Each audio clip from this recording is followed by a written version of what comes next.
Natural disasters, which occur so often in Japan, literally devastate rural areas that have already been suffering from a shrinking economy. The impact of the physical and social damages on architecture and urban planning professionals is naturally immense. The Tohoku earthquake and tsunami of 2011 keep them questioning the value of their profession even today. At Liebao, Momoyo Kaijima and Yoshiharu Tsukamoto was quick to take action after the disaster. But perhaps what made them different to other groups was their ability to observe and identify how things work in space without formal design, but linked to the culture or history of a place, or simply people's nature. Much of their work involves exploring and visualizing the generally undefined repertoire of architecture, and they communicate that in an unconventional, amusing way. Today, Kaijima commutes to a small fishing village in Tohoku, Momonoura, almost every month. There, together with the villagers and benefactors, she runs a fisherman's school, created as a key part of the village's long-term regeneration plan. Meanwhile, Tsukamoto and Kaijima designed several small structures in the village, which would allow for open exchange of skills and knowledge, and greater integration of a modern life with the natural resources surrounding it. The experience they shared with us is inspiring, and the idea that architects can potentially instigate change in society, encouraging.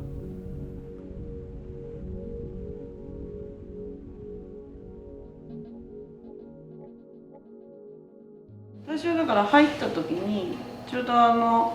ともとこれ以前に飛騨の古川の奥に種蔵っていう棚田で有名な場所があるんです。でそこの調査を数年、2、3年かけてやっていて、こういう山の暮らしとか海の暮らしとかを結構長老から話を聞いて地図にするというかやってたんですね。でうちの学生もちょうどそのメンバーが残っていて、それでやってたらなんか同じことやってるなと思い始めて、これはやっぱりその種蔵の時の地図を一回描かないといけないねって思って、その絵をその2人で夜中、体育館で描いたんですよ。それでそれを描いて住民の人に見せようってことになって、それを主体にやって見せ始めたんですね。山の調査に入った時に果樹とかそのホオノキとかそのクワとかね、なんかその彼らがもともと今はもうその当時は使ってない震災後は使ってないの時はもう使ってないんですけど、その数十年前に使ってた果樹なんかが山に入ると残ってるんですよ。でそういうのを漁師さんと歩きながらこの頃じゃあ栗とか取ったんですねとかってそういう話をすると、なんかすごいみんななんていうのかな、漁師さんたちが中学生とかに戻ったみたいになって、これ中学以来に初めて歩いたとか言って結構なんかみんな興奮しだしちゃって、それでなんか本当に記憶がフラッシュバックしたみたいに、ここは昔どういうふうに使ったかっていうのをとうとうと話し始めて、でそういうのを見た時に海にあったものっていうのは結構流されてしまったけど、山にあったもの結構残ったんだなっていうのがもう分かったので、それをとにかく少しでも書き留めたいっていうことでなんか鉛筆画をわーっと描いたんですよね。その2013年の夏にはその漁師学校第1回目をするんですね。でそこから今日まで9回やってるんですけれども、だいたい年に 2、3 回やっているんですけれども、で最終的に例えば食だとか、あと今年は和船でやってますけれども、もうちょっと文化的なこの浜の暮らしの学校っていう上に実は冠がついてるんですけど、浜の暮らしを勉強するための漁師学校っていうような形スタイルに変えていって、で結果的にこの漁師学校をやったことによって直接的には3名の方が漁師になりましたけど、最初は海から学ぶだけど漁師さんは山からも学んでいる、山菜も取るし、四季折々の暮らしをしているというのを、プログラムにしたのが漁師学校になっているし、それをもうちょっと延長して建築まで広げたり林業まで広げていったのが、この施設になってるので、だから成り立ちそのものも、浜の暮らしそのものなんですよね。割とだから建築以外のことをなんていうかな、塚本系もそうですし、私の研究室もそうですけど、あんまり建築の設計だけじゃなくて、例えばそれを表現することだ、調査することだったり、あとはその、地域のこと手伝うことだったりとかって結構建築以外のこともいっぱい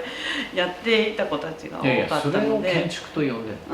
だから作るだけじゃなくて読むとか書くとか知るとか語るとかも建築じゃないかっていうのがちょっとあるんですよね、我々の中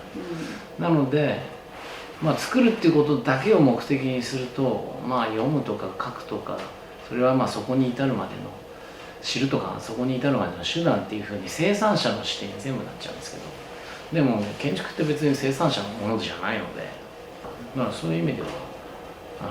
作るじゃない部分に建築っていっぱい本当はあるはずなんだけど、やっぱり20世紀の間に建築が徹底的に産業化しちゃったので、作るだけが建築になっちゃったんですよね。聞き書きを始めたあたりからなんとなくもうこれは今までとは違う深みと広がりが出てくるなっていうのは思ったんですよね。やっぱり都市研究みたいなのとはよりももっと民族史的研究とかエスノグラフィーの方法論っていうのに入っていくような感じで、もともとそのバーナキュラーな建築とか集落とかに興味があった。だけどそれまでのやっぱりなんていうかメディアで学んだり本で学んだりするのは民族史的に学んでるというよりはどっちかというと建築学的に学んでたところがあって、それでなんだけども実際にやっぱりそこにいる人たちに会うことによって、その建築学的に学んでた集落の話とかバーナキュラー建築の問題が一気に民族史的な問題にまでドーンとつながったっていうのがあるんですよ。でそこで民族史的アプローチというものを取るとですね、ここがまた面白いのが産業社会に生きてる、例えば都会の暮らしの民族史っていうのも同時に始まるんですよね。それは自分が生きてるっていう空間がそのままフィールドサーベイの対象になっていくような感覚が今度は生まれるんですよ。というのはそこに常になんていうんですか、カウンターの両側ができるので、こっち側のその民族史的連環にすごく近い暮らしを見ていくことによって、そこから逆に産業社会的連環に完全に飲み込まれた暮らしの民族史的理解っていうのも進むんですよね。でこれがすごく面白くて、オルタナティブは全く想像できないような思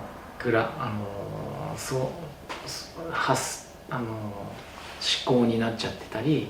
その外側を全然想像できなくなっていたりするのは大変にやっぱり危険だなというか楽しくないなと思って、それでだからどうやったらその産業社会的連環の中に閉じ込められているような息苦しさから一歩でも二歩でも外側に踏み出していけるようなやり方があるだろうかっていうのを考えるようにはなってたんですよね。それでこういうその復興支援の過程でまさに民族史的連環の中を半分、それと産業社会的連環をすごくうまくハイブリッドさせて生きている人たちに出会って、この人たちのやってることすごく面白いなっていうふうにやっぱり思うようになり、で建築でも建築を作るってことはそういう産業社会的連環の産物であるからこそ、逆にその連環の在り方を問い直すこともできるんじゃないかっていうふうに思って、資源と人の関係性っていうのは見えやすいんですよね。でその資源にアクセスするために必要なのがスキル。それをその資源とスキルの関係性をある定常状態、要するに資源が枯渇しないような状態に保つのに必要なのが、コミュニティとしてのある程度閉じたメンバーシップで、それを成立させるための物理的なしつらいとしての集落とか建築とか港とか船とか、そういうものがあるわけですけど、なんかだからすごく半島部みたいなところ、半島部の方がそういう資源から暮らしまでのなんていうの、文字物の連関ってよりよくわかるんですよ。でそれが分かってから都市の方を見ると、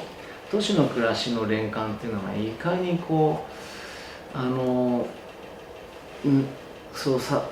関をたどるとってった先が雲の中に消えてってしまうみたいな、霧の中へフェードアウトしてしまうみたいな、すごい不気味な感覚があってっていうようなことがどんどん分かってくるっていうところなんですよね。だから以前からその脱産業的な思考性はあったんだけど、それはじゃあどうやってそれに対してアプローチしていくのかっていうことでは見えなかったことがこっちで活動するようになって少し見えてきたような今の気がしてますね。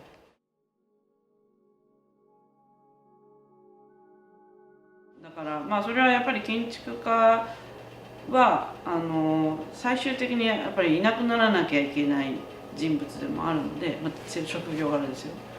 主体者になれないというのは私たち自身もなんとなく思っているし、そういう職業だっていうのも認識してたんですよね。だけどこの桃の浦ビレッジをやるにあたってかなりやっぱりいろいろ皆さんと議論したんですけれど、議論する中でやっぱりある時ついに主体者に入らなきゃいけないんだなっていうのが分かってきて、つまり漁師学校をずっと私は皆さんの、この地域のためにやろうと思ってやってきたんだけど、ある時やっぱりこんだけ人数が少ないと私がやっぱり入る中でできていることっていうのがあるっていうのが分かってきてしまって、だからサポートのつもり、主客逆転っていうのはおかしいかもしれないけど、かなり私がやっぱり一つのプレイヤーになってるんだなっていうのは分かる時があって、でそれが分かった瞬間かなりうろたえてうろたえてというか、私自身もかなりどうしようかなと思って迷って、でただこの施設をやっぱり作る段階になってもう諦めなきゃいけないなと、もうここで私はやるんだなと思ってそれで今はだから主体者の一部になってる